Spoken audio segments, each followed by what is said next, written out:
તો બનાસકાંઠાના વાવમાં આજે કોંગ્રેસનું રબારી સમાજનું સંમેલન મળવા જનાર છે। વાવ ખાતે આ રબારી સમાજનું સંમેલન મળવાનું છે। સભામાં કોંગ્રેસના રબારી સમાજના આગેવાનો હાજર રહેવાના છે। પૂર્વ ધારાસભ્ય રઘુ દેસાઈ પણ આ સંમેલનમાં હાજરી આપશે। કોંગ્રેસના ઉમેદવાર ગુલાબસિંહ રાજપૂતના સમર્થનમાં રબારી સમાજનું સ્નેહ મિલન છે તે યોજાનાર છે। વાત કરીશું રઘુભાઈ દેસાઈ કે જે માલધારી અગ્રણી છે ને પૂર્વ ધારાસભ્ય પણ છે। આજે આ સંમેલન યોજાઈ રહ્યું છે। લગભગ 25,000 જેટલા વોટ આપના સમાજના છે। કયા એવા કારણો છે કે આ સમાજ કોંગ્રેસ સાથે રહેશે? છેલ્લા 30 વર્ષના ભાજપમાં શાસનમાં કોઈ પણ સમાજને અન્યાય થયો હોય તે ગુજરાતમાં માલધારી સમાજને થયો। અમારી ગાયો રોડ ઉપર એટલા માટે આવી, 2 ફાર્મ ગાયોનું કતલેઆમ થઈ રહ્યું છે। ગૌચરો નષ્ટ કર્યા, ઉદ્યોગપતિઓને બધા પધરાવી દીધા। અમારી સહકારી મંડળીઓ હતા, એના જે હક હતા, મતના અધિકારો, એ માર્કેટ યાર્ડોમાં બધા પૂરા કરી નાખ્યા। માલધારી સોસાયટીઓ જે બની હતી, મંડળીઓ બની હતી, એની જે જમીનો હતી એ બધી જ મંડળીઓ ફડચામાં લઈ જવામાં આવી। આમ તમે જો જંગલની જમીનો જે વાવણી માટે અને ખેતી માટે અને ચરાણ માટે આપતા હતા એ પણ બંધ થઈ ગઈ। આટલા વર્ષોમાં 30 વર્ષમાં કોઈ સમાજને જો અન્યાય થયો હોય તો સૌથી વધારે અન્યાય માલધારી સમાજને થયો છે। લોકસભાની ચૂંટણીમાં પણ માલધારી સમાજ જ્ઞાનીબેનની સાથે હતો। અમે 80-90% મત અમારા આપ્યા છે। અને વાવમાં પણ એમના દાદાનો ખૂબ મોટો વારસો અમારા સમાજ સાથે રાજપૂત સમાજ વર્ષોથી જોડાયેલો છે। અમારા ઠાકરસિંહભાઈ પણ ઉમેદવાર હતા। આજે ઠાકરસિંહભાઈ પણ રાત દિવસ મજૂરી કરી રહ્યા છે ગુલાબસિંહને જીતાડવા માટે। અને 100% અમારો સમાજ કોંગ્રેસની સાથે ગુલાબસિંહને જીતાડશે। અત્યારની વાત કરીએ તો ઠાકરસિંહની નારાજગી શરૂઆતમાં સામે આવી હતી। આ અગાઉ વાત કરીએ તો ગોવા રબારી સહિતના અગ્રણીઓ છે, ગત લોકસભાની ચૂંટણી હોય કે એની પહેલાંની ચૂંટણીઓ હોય, પક્ષ પલટો કરીને ભાજપમાં જતા રહ્યા છે। આવા સંજોગોમાં સમાજ ડિવાઈડ થશે વોટિંગ માટે, એવું તમને નથી લાગતું? ગોવાભાઈ અમારા સન્માનીય આગેવાન છે। ગોવાભાઈનું પણ કોંગ્રેસે ખૂબ જ માન સાચવેલું છે। ખૂબ નાની ઉંમરે એમને જિલ્લા પંચાયતના પ્રમુખ બનાવ્યા હતા। 5-6 વાર એમને માગી એટલી વાર એમને વિધાનસભાની ટિકિટ આપી। છેલ્લે એમના દીકરાને પણ વિધાનસભાની ટિકિટ આપી। શું કારણ છે, કેમ ગયા, એ એમનો પર્સનલ વિષય છે, એમને પૂછજો। પરંતુ માલધારી સમાજ એને ક્યાં બેસવું, કોની મોદમાં બેસવું એની ખબર છે। કેમ કે નીચે તાલુકા પંચાયત, જિલ્લા પંચાયત, સરપંચની ચૂંટણીઓ કાયમ માટે ઠાકોર સમાજ, રાજપૂત સમાજ અમારી સાથે રહ્યો છે। એટલે અમારે પણ સામે વળતર આપવું પડે।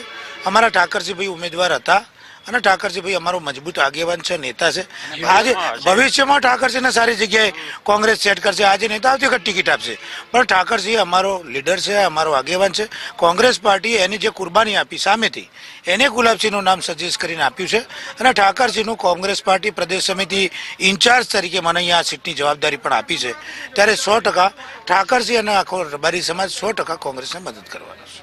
સ્થિતિ એક એ પણ છે કે અત્યારે આક્ષેપ પ્રતિ આક્ષેપનો દોર ચાલી રહ્યો છે। કોંગ્રેસ હોય, ભાજપ હોય કે માવજીભાઈ હોય, માવજીભાઈએ ગઈકાલે એવું કીધું હતું કે થરાદમાં ગુલાબસિંહ જે અગાઉ જીત્યા હતા ત્યારે એને શંકરભાઈ જીતાડ્યા હતા। આ વાતને તમે કઈ રીતે જોઈ રહ્યા છો અને આમાં હકીકત કેટલી હોઈ શકે? બનાસકાંઠાનું રાજકારણ એવું છે કે શંકરભાઈ ના આવે ત્યાં સુધી રાજકારણની ગરમી નથી પકડાતી। અને શંકરભાઈનો રોલ કાયમ નેગેટિવ પોઝિટિવ 2 રીતે ચાલતો હોય છે। એક તો એમને પ્રોટોકોલનો ભંગ કર્યો કે તમે વિધાનસભાના અધ્યક્ષ હોવા છતાં વિધાનસભાનો અધ્યક્ષ હોય એ રાજીનામું આપે અને પછી અધ્યક્ષ પદની શપથ લેતા હોય તો અધ્યક્ષ થઈને પાર્ટીને મિટિંગમાં જાય, સ્ટેજ ઉપર બેસીને ઉમેદવારનો પ્રચાર કરે।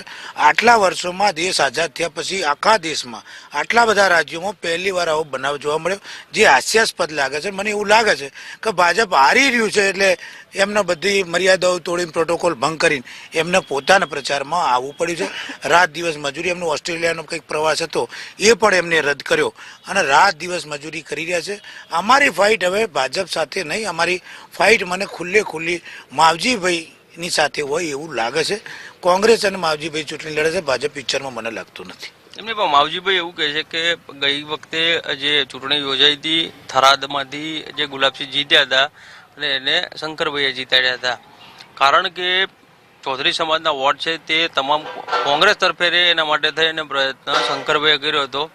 તો આ વખતે પણ શંકરભાઈનું પીઠબળ ગુલાબસિંહને ખરું કે કેમ? આમાં એવું સમજવાનું કે ચૌધરી સમાજની જે પણ વાત હોય માવજીભાઈ કહેતા હોય એમાં કંઈ તથ્ય પણ હોઈ શકે। બીજું કે ચૌધરી સમાજને ટિકિટ માંગી હતી, એને આપ્યું નહીં, એનું અપમાન થયું। બરાબર. સ્થાનિક આગેવાનો શંકરભાઈ અમારા ત્યાં રાધનપુરના છે અને અહીંયા સ્થાનિક આગેવાન ચૌધરી સમાજ શંકરભાઈથી ખૂબ નારાજ છે. કેમ કે સહકારી ક્ષેત્રમાં કે ક્યાં જે જૂના આગેવાનો હોય એમનું બધાનું નામ રાજકીય રીતે સમાપ્ત કરી દીધું હોય એ પરિસ્થિતિ આખા વિસ્તારની છે. એટલે ચૌધરી સમાજ બી શંકરભાઈથી નારાજ છે. એટલે ચૌધરી સમાજ કોંગ્રેસ જોડે રહેશે અને થોડો ઘણો રહેશે માવજીભાઈ જોડે રહેશે, પણ ભાજપના મત નહીં આવે એવું સ્પષ્ટ દેખાઈ આવે છે. તો જે પ્રમાણે અત્યારે સ્થિતિ સામે આવી રહી છે અને કોંગ્રેસના જે પૂર્વ ધારાસભ્ય છે તે કહી રહ્યા છે કે હાલ જે પ્રમાણેની સ્થિતિ છે ચૌધરી સમાજનું પણ સમર્થન માવજીભાઈ અને કોંગ્રેસને રહેશે. આ ચૂંટણી છે તેમાં ભાજપ પિક્ચરમાં નથી, પરંતુ અપક્ષ માવજીભાઈ અને કોંગ્રેસ વચ્ચે જ સીધી ફાઇટ છે. કેમેરામેન સંદીપ રાઠોડ સાથે કશ્યપ જોશી, સંદેશ ન્યૂઝ, વાવ.